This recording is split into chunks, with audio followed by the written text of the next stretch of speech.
Cool period లేదా silent period అంటారు.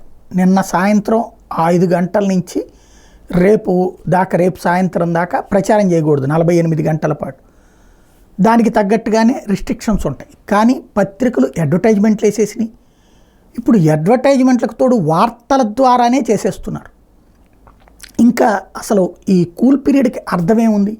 ఆంధ్రప్రదేశ్లో మీనా గారు, తెలంగాణకు సంబంధించినటువంటి వికాస్ రాజు గారు ఒకసారి పత్రికల్ని చెక్ చేసి దానికి సంబంధించినటువంటి అంశాలని చెక్ చేసుకుంటే బెటర్. లేదు ఇది కరెక్ట్ అంటే కనుక రేపు పొద్దున అన్ని ఛానళ్ళకి అనుమతి ఇచ్చేసేయండి, అందరికి అనుమతి ఇచ్చేసేయండి.